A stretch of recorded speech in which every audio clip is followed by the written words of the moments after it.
Hi, how are you? Today we are going to make some cold brew coffee. When we are going to start, because I buy whole beans, and I have some coffee from Hawaii. I have Kona coffee that my cousin brought back when she moved back to the mainland from Hawaii. And I have this Awahiwai Farms 100% Kona coffee beans, or I have Sacred Grounds coffee farm from Kona, Hawaii. I'm not sure which one I'm going to use. Let's see. Oh my God, that smells so good. I have some more coffee beans that I can use too, but this one. I'm going to, no. Yes. Oh my God, they both smell so good. Okay, so I will use this one. Oh, I don't know what to do because they both smell amazing. Okay, let's put that to the side. So I'm going to use a scale. This is my food scale. Here's what I'll do. I will weigh it with my coffee grinder on it. And I'm going to tare it and I'm going to put it into grams. What I'm going to need is 42 grams of coffee beans.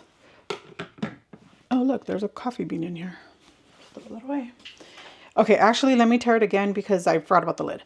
So, oh, there's another one with the fudge brownies. Okay. Let's tare it again just in case. Oh, I accidentally turned it off. Okay, so let's tear it and let me do it in a way where you guys can see. Okay, so there's my coffee grinder on top. This is a scale. Do you see that it says 0? So what we want is 42 grams of whole coffee beans.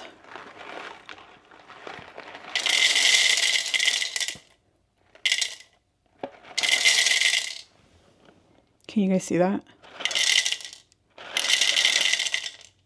Gotta be careful. There we go. So that's 42 grams of coffee. There's whole coffee beans in there.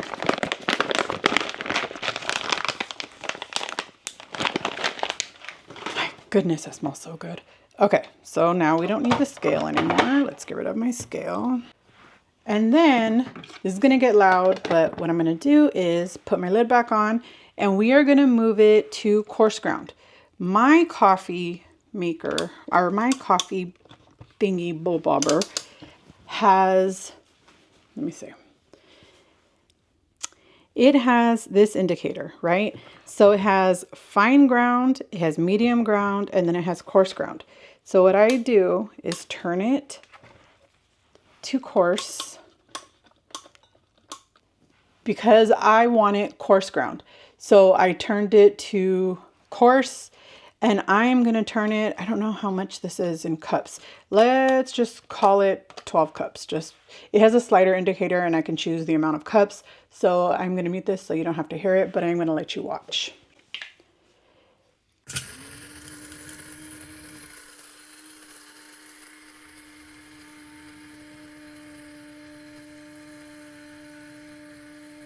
Then it'll all get coarse ground into this container. I'm going to bring this container with me. Okay, so this is my coffee carafe, right?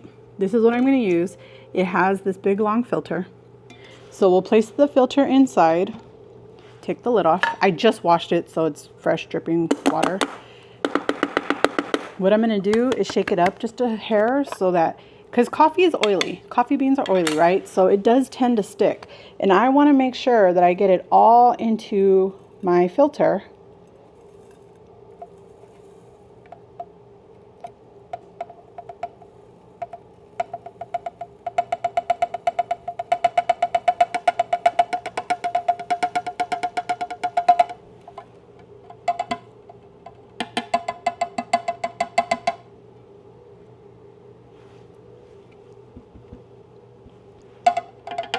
Okay, so I got it all into my filter. And what I'm going to do next is I'm using bottled water. If you have filtered water, if your tap water is fine to drink, then you'll be fine with this. Mine doesn't taste great. Normally I have this really long spoon and I don't know where it's at. It's a coffee mixing spoon that came, oh man, look at it. I got grounds all over me. That came with my French press coffee maker, but I don't know where it's at. So I'm gonna use a fresh unused straw and then I'll just dispose of it after. So what I'm gonna do is just pour some of the water, and I've accounted for my water already, okay?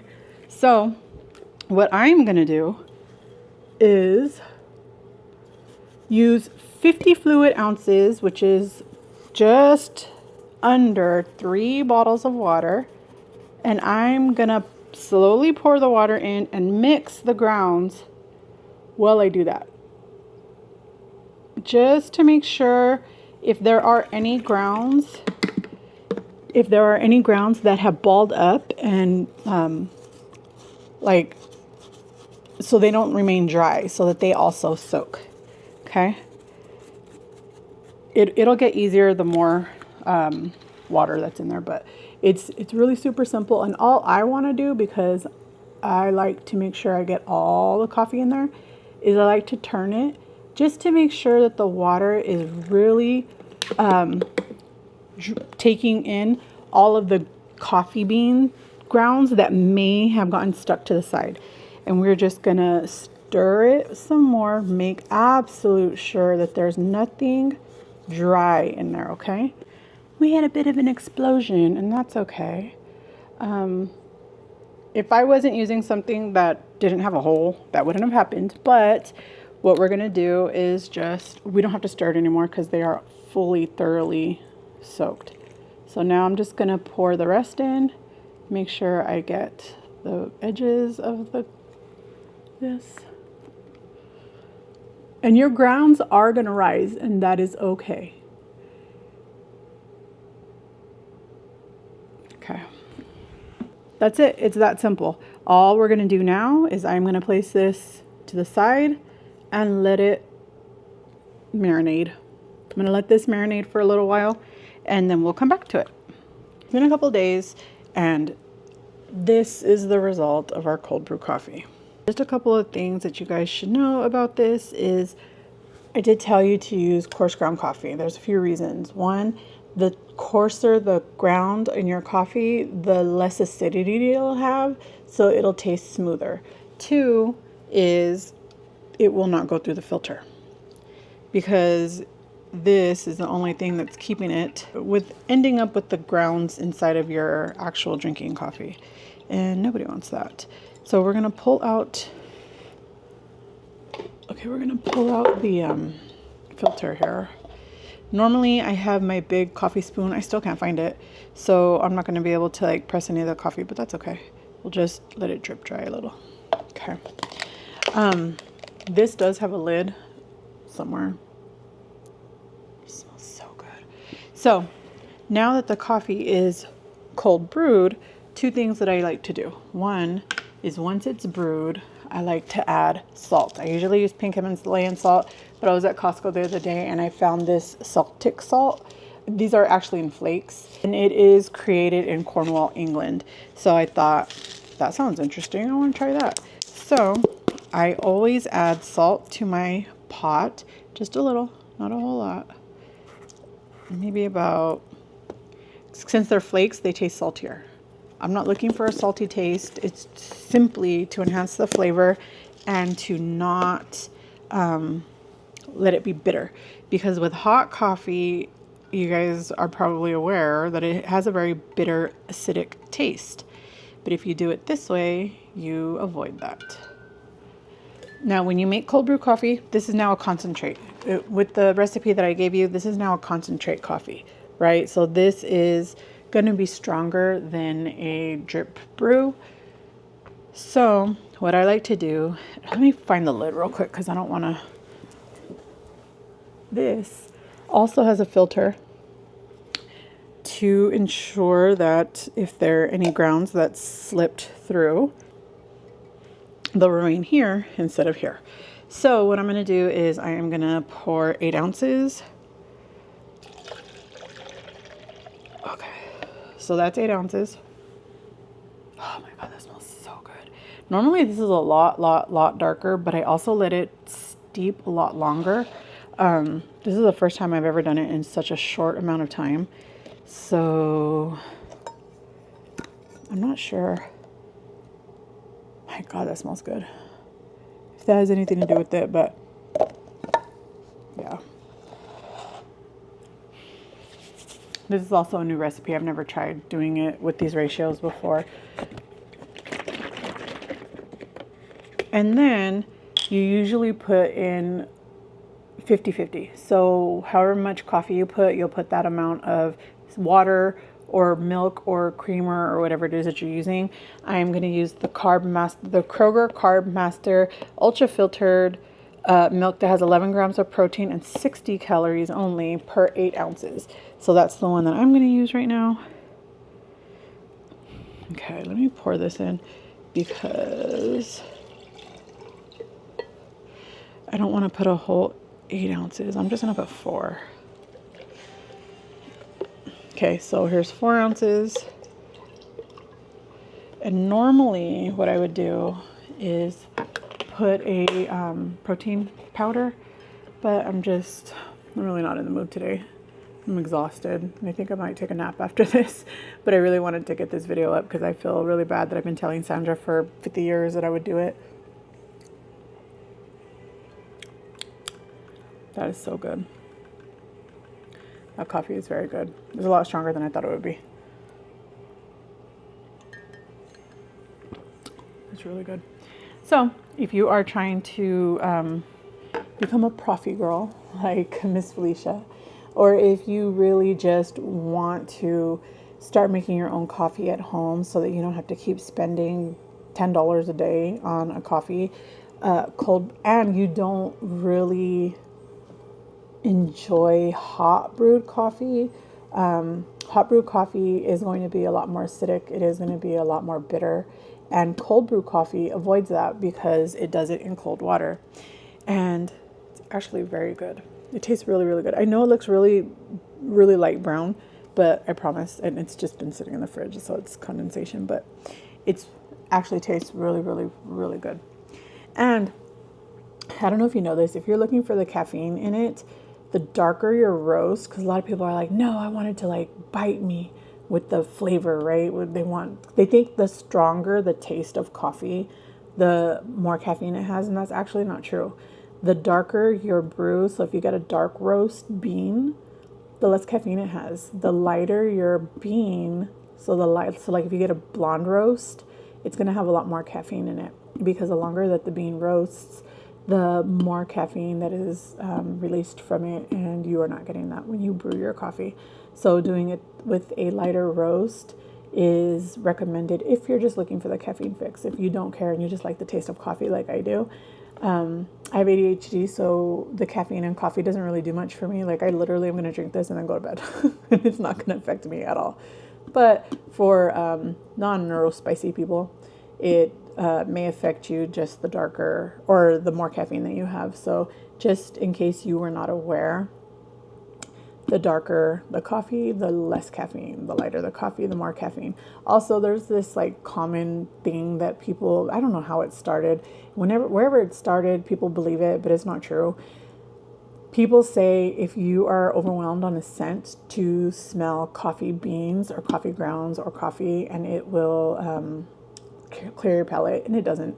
It just adds another scent to you. You want to clear your palate, smell yourself.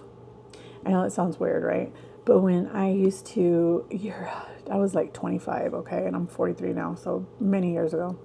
I lived in San Francisco, and I used to work at a flagship store for Bath and Body Works.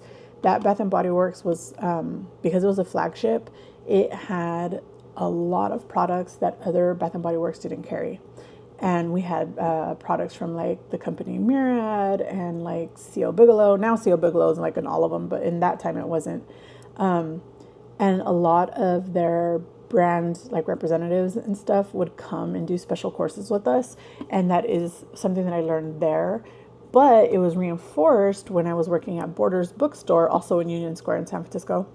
And they had a Seattle's Best coffee. And in the Seattle's Best, they were giving us a coffee course. And they are the ones who turned me on to learning about the lighter the roast, the higher the caffeine. But they also mentioned the coffee bean scent thing. So I know it's a very, very common misconception and a lot of people believe it, but it's just not true. So just if you're trying to clear your like nasal pellet, right, just go smell yourself and that will clear it, because your body is so used to your own scent that it will forget all of the other scents that you have, which is essentially clearing your palate, which is exactly what you're trying to do with the coffee beans. That just adds another scent to you.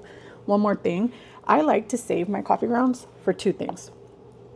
Whenever I brew coffee, if there's extra coffee left over and we're not going to drink it, by the end of the day, I will pour it onto my plants. I'll use it as coffee water. Like I'll just add more water and then pour it into my plants to help them grow because they like the acid in it.